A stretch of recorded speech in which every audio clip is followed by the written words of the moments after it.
Live from Studio 67 in Florida's capital county, it's time to get fact-checked. Access granted.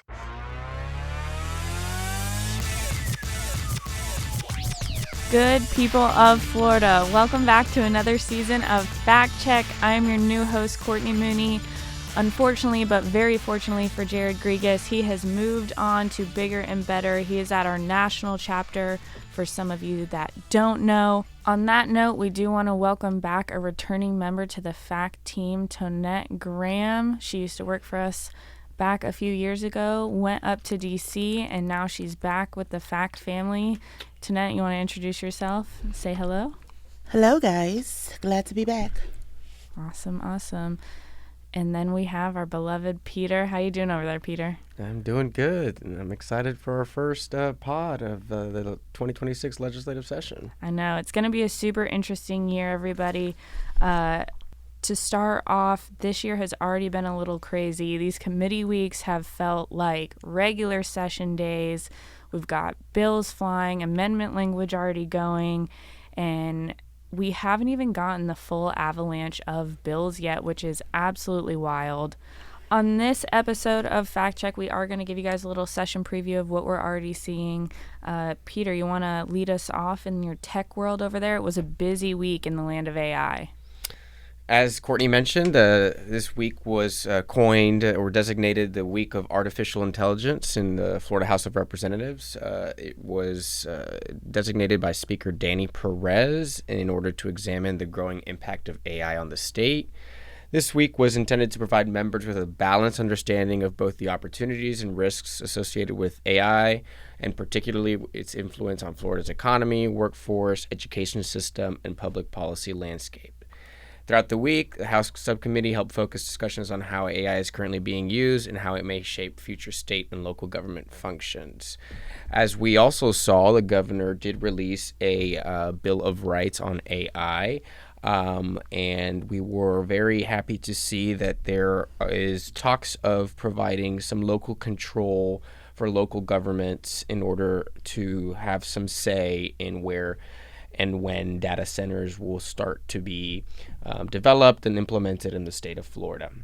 However, the Trump administration did sign an executive order yesterday, December 11th, that is essentially authorizing the Justice Department to litigate with states that are rolling out their own AI laws, and so this is a states' rights issue that is bubbling up.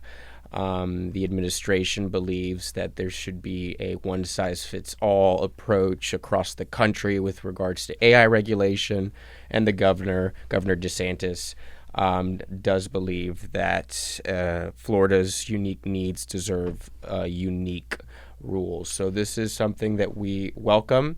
We definitely don't want the federal government preempting Florida, and in that case, states, on how to regulate, AI laws, and so we shall see how that will play out.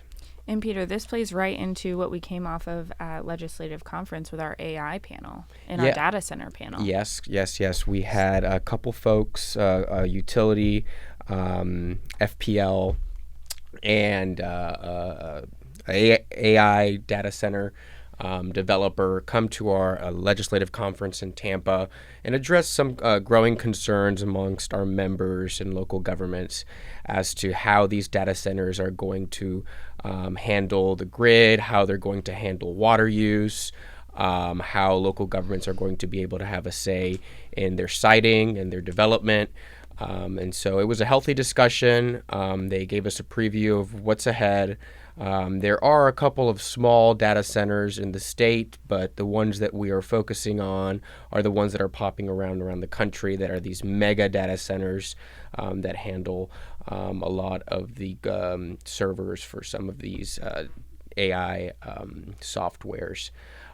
Sounds like it's definitely been an interesting week on the AI world, and to kind of keep it in that landmine and rolling off legislative conference. Our members did adopt that solar facility on agricultural lands, and Peter, I think we've already seen that filed, if we have not. Yes, that is correct.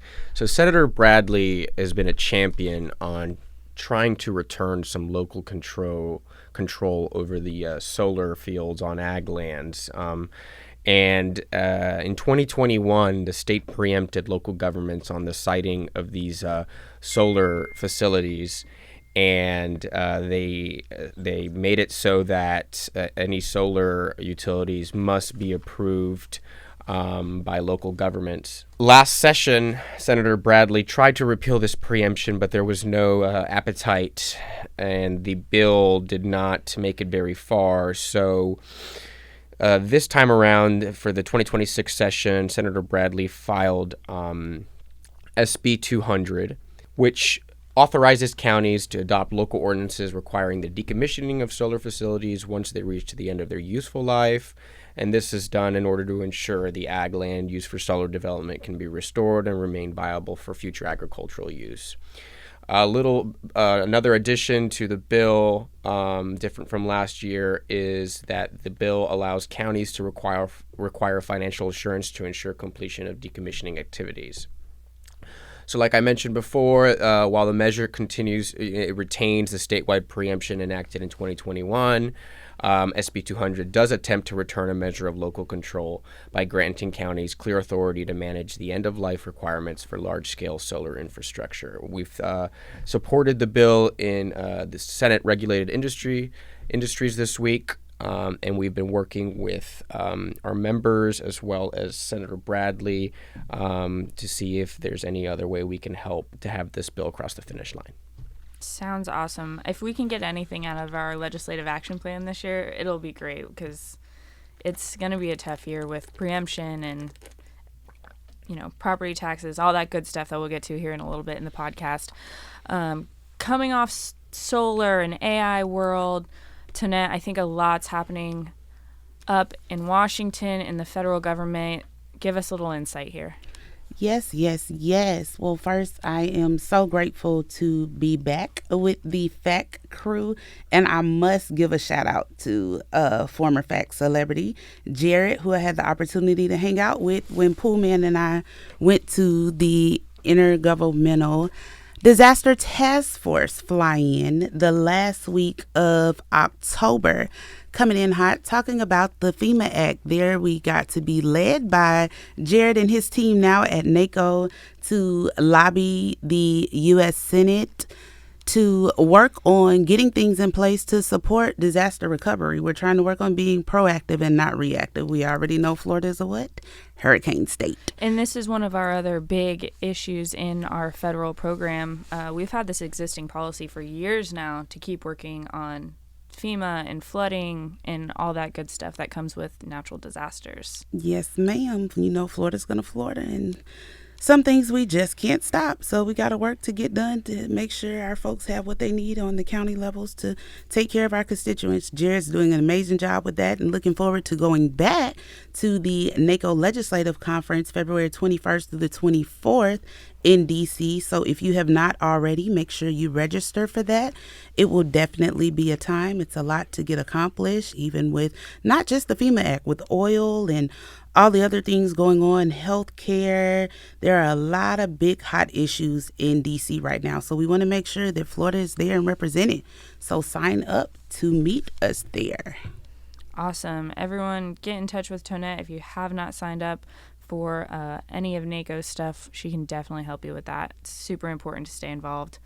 And on that note, with big things happening, I'm going to cover our fabulous Viking, Jeff Scala's finance and tax issue area just real quickly. The House did release 8 property tax proposals 2 months ago, and we are now down to 1. This week, the last living property tax idea was heard, which is House Joint Resolution.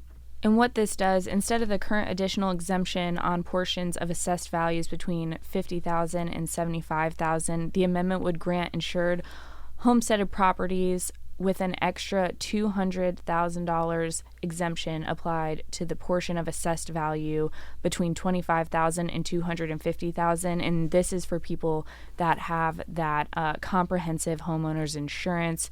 So that will definitely be a big hit to us if this one passes through. Another big bill Jeff fought this week was the sovereign immunity bill, and he's been fighting that one as well. It's already ready for the floor, just like the property tax one, so I am going to assume they're going to see these first week of session. They're going to gavel in and talk about these two bills, I'm sure. But the sovereign immunity is currently raising the caps from $200,000 per incident to $300,000. It's raising the caps from $200,000 per incident to $300,000 per claim to $500,000 per incident and $1 million per claim. So that would be a big hit to us as well. And then the last piece of his stuff that I did want to touch on was the local business taxes. That bill was also heard this week, passed committee again. So with these three bills combined, this is just a huge hit to local government and our revenue income streams. So we'll keep an eye on these ones for you guys, that's for sure.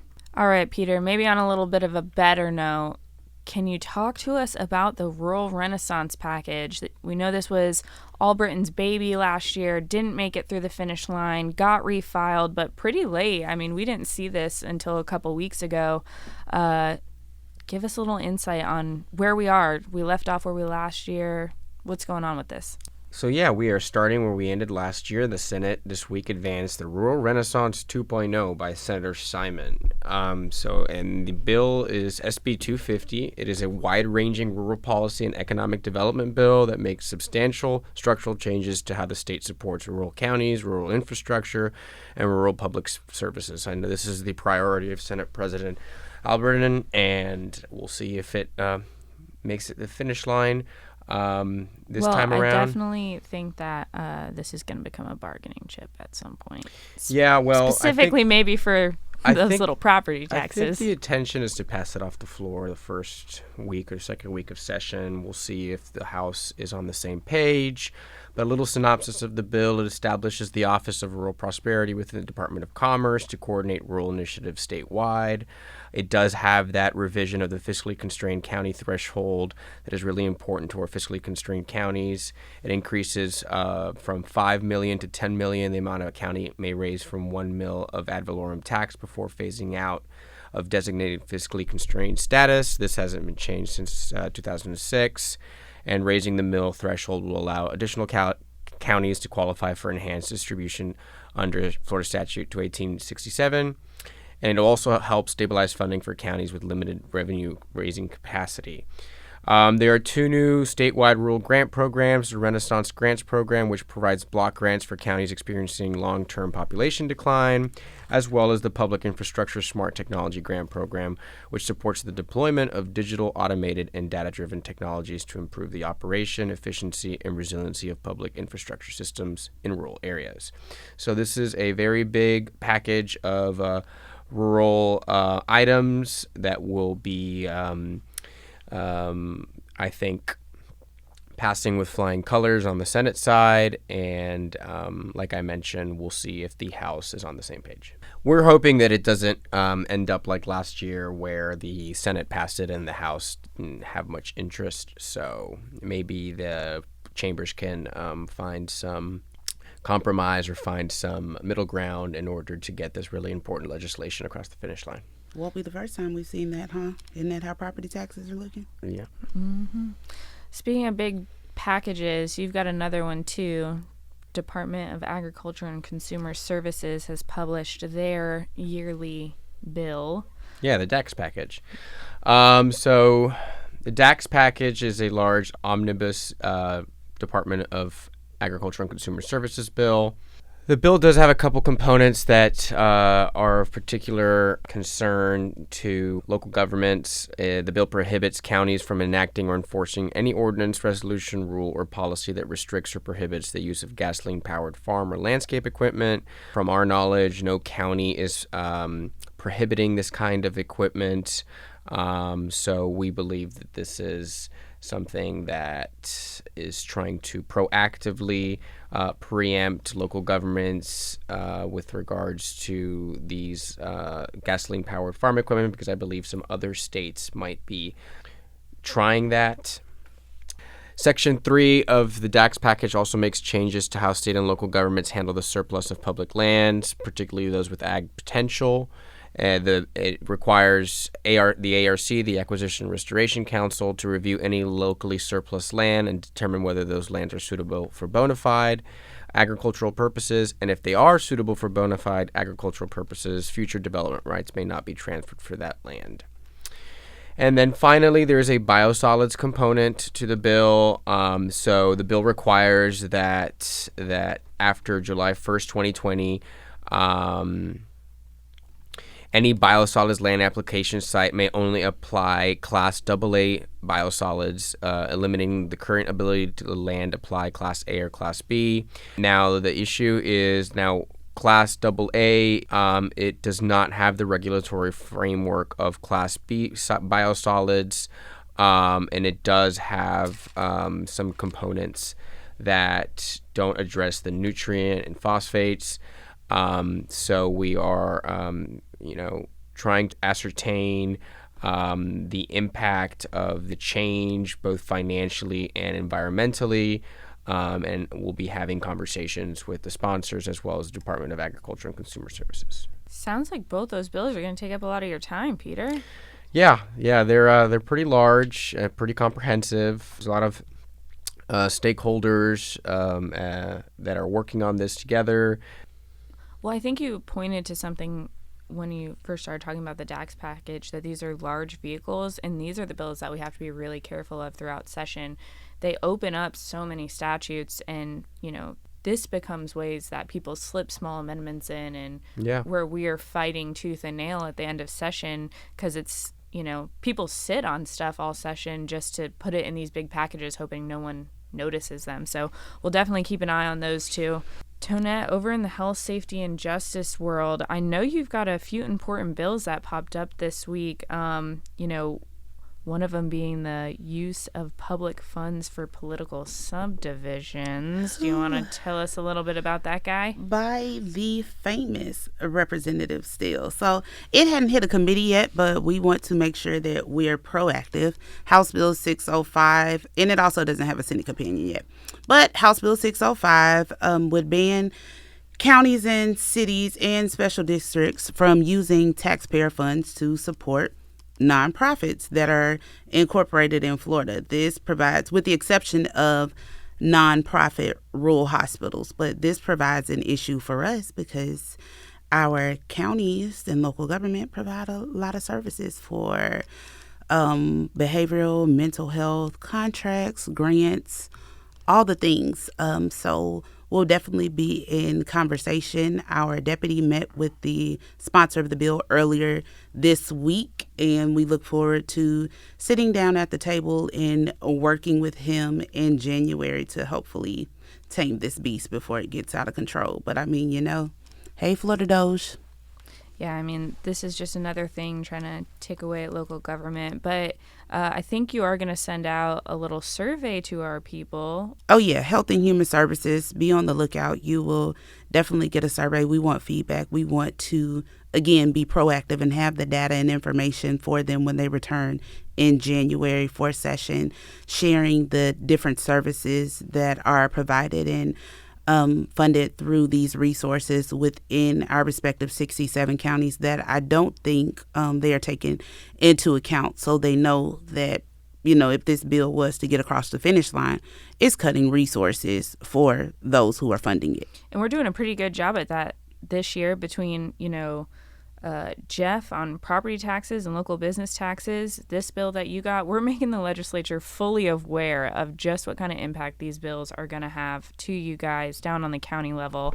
I think you got another big impactful one, the enforcement actions bill.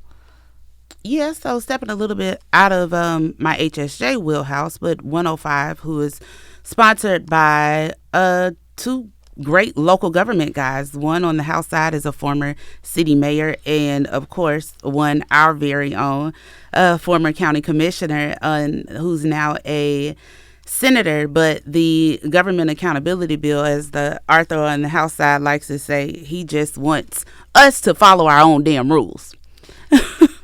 So But the bill prevents counties and cities and special districts from using arbitrary and unreasonable regulatory enforcement against individuals or businesses. As he said, I will say, we sat down with his staff earlier this week, had the opportunity to work with him for over an hour. He just wants local government to follow their own rules. And I think sometimes the legislators don't understand that some of the things that they want to put into a bill to make a law, we already do. The things that he wants corrected and fixed can technically be done without this. But I do appreciate that, he's a local government guy. He's willing to listen and work with us, as well as the League of Cities, to craft something that's tolerable for all before we get it across the finish line. So we'll see what happens and if it goes up in committee or moves forward during session. Yeah, sounds good. Sounds like both those bills have heavy in conversation with those members, and that's really good for us. So we're not scrapping at these during the last minute of session, which sometimes those amendments pop and we're like, oh no. I mean, sometimes you got to get a little scrappy to get things done. Hey, we are small but mighty around here. Scrappy is kind of our love language to the legislature.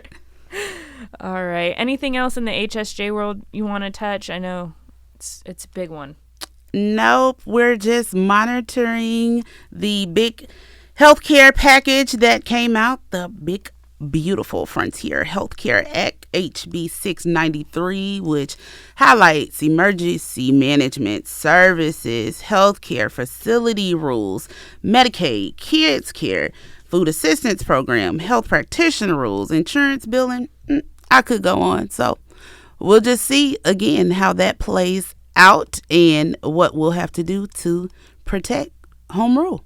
Tonnette, you mentioned EMS services. Is this and the property tax bills going to merge at all, or are they two totally completely different things? We'll definitely see. Right. These are two different issues, but we will, as far as the healthcare realm and property tax, but we'll definitely, again, see how things come forward in the end. Again, the property tax will probably likely pass, I know, at least on the House side at the beginning of session. And this hadn't even been heard in committee yet. So right. And we'll see. And I think this is something that we see so very often up here is us on the outside. We're really great at going to talk to the House and the Senate and watching what both sides are filing. But they don't watch what the other chamber is doing. So a lot of times they're filing bills that are either doing the same thing or conflicting each other. So it's very interesting from our point of view to see how this all plays out. And I won't say they necessarily don't watch, but I think sometimes everybody has their own focus. Their own agendas. Each leadership team, has just their own style. I mean, folks say all the time, the Pepsi wouldn't be Pepsi if they were too busy tracking what Coca-Cola was doing. That is also true. So gotta look at it like that. The Senate might be Pepsi, the House is Coke. But at the end of the day, they both have, the agenda of taking care of their constituents back home and serving the state of Florida. They just have different mechanisms and methods of doing so. Right, and then you got bubbly over on the other side. All right, now we're just throwing out fruity drinks. But, hey, if you guys have a favorite drink, let us know. We love to hear about it. But over in my world, I'm going to talk about growth here for a few minutes. My silo is getting ever and ever bigger this year. These last few years, we have seen a very big influx of preemptions coming to attack local government regulations in the building and permitting world and enforcement mechanisms and private providers and just growth management in general. It's getting out of control, but I've got it under control. One of the big bills I did want to point on is this fabulous blue ribbon bill. Representative Mello is carrying it in the House, and Senator McClain is carrying it in the Senate. This bill allows for development on 10,000 acres or more of continuous land, and currently the bill states that they do have to put 60 of it in conservation, and the other 40 of it they can develop on. The problem here is in this bill, there is no enforcement mechanism to ensure that's what's being promised in this blue ribbon plan is going to be upheld. Currently, right now in Florida statute, we do have enforcement mechanism in place for these large-scale developments called sector plans, and the plan has all those enforcement mechanisms that this bill is missing. So we're definitely keeping a close eye on this one. It's huge, and we know about it. By the way, you gave a hell of a testimony yesterday. Great job. Thank you. Another bill in the growth management landscape that we've already heard this year is the commercial construction projects bill. Oh, what's that? Yeah, so it's just a little bill. It's actually not. Sometimes big presents do come in tiny packages, as we love to say. This bill deals with constructions for commercial projects, uniform application, and reduction of fees when private providers are used. Once again, coming after our fees and our money down at the local government. We definitely don't want the legislature to tell us how much we have to give back when these private providers are being used. There's already currently a mechanism for local building departments to give those contractors, developers, homeowners their money back when they do use those private providers. So that's definitely a big sticking point for us right now. We are talking with stakeholders in the game for that one and with the members of the legislature to try to get this worked out, because we want you guys to keep as much money back home as you can. I am planning for a lot more growth bills to drop here and between January 13th, which is the bill filing deadline. There was one more that I did want to point out that we have already heard this session, and that is the infill and compatibility language by Senator McClain and Representative Barrero.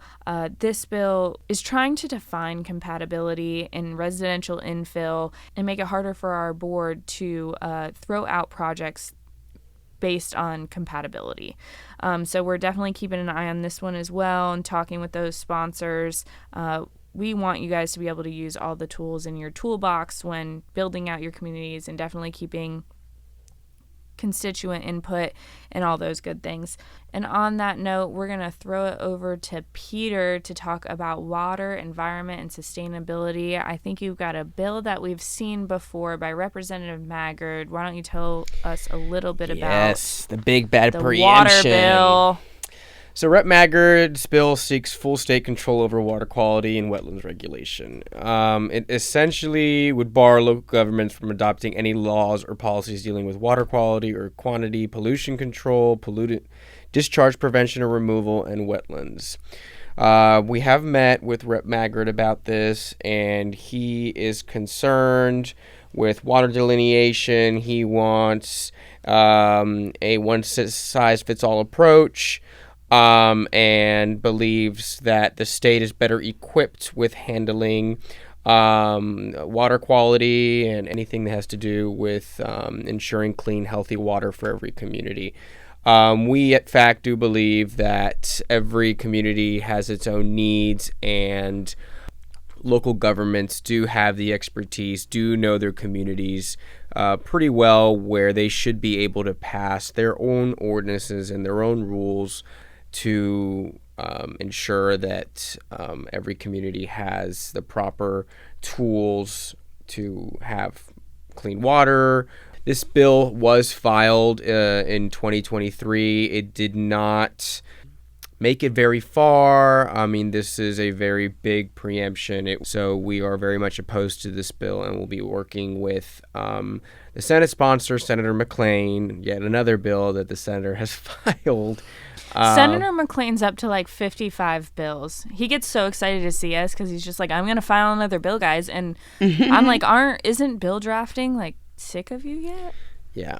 But he loves it. We love it. So, I mean, local governments are best positioned to protect Florida's water resources. And in some cases, state regulations are often more relaxed than local protections for natural resources. I mean, I grew up in Miami-Dade County, and one end of the county is very different from the other, and it just doesn't make sense to have the state or Tallahassee, 450 miles away, decide what the local communities of Key Biscayne, the city of Miami, Miami Beach, and how they should handle their water issues.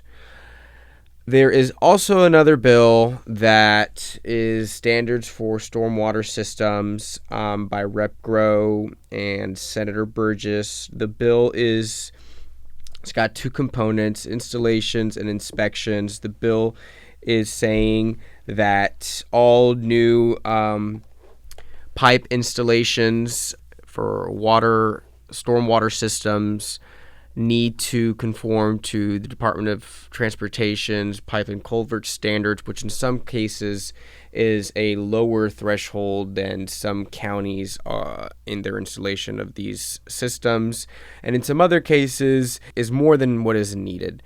So this bill would essentially mandate some counties to go down and others to go up, which will be financially costly for those that need to have this in place. And then there's the inspection side of things, where it is mandating a third-party inspector to inspect these stormwater systems. Some counties are already inspecting them in-house, and so this is duplicative and would essentially cost more money for these counties. Peter, both those bills sound pretty big. Good luck. Yeah, on no, that. I mean, And, thankfully I know we have you're feeling with Tallahassee trying to tell everyone what to do when it comes to, planning and zoning and water. Peter and I actually do get to work a little bit together in our silos because they cross over, which is awesome. Which Teamwork is helpful. makes the dream work. And on that note, we do have one more teeny little update. The governor did drop his budget recommendation this week. This year it is $117.4 billion, which is an increase of 1.93% from the current budget that we are using this year.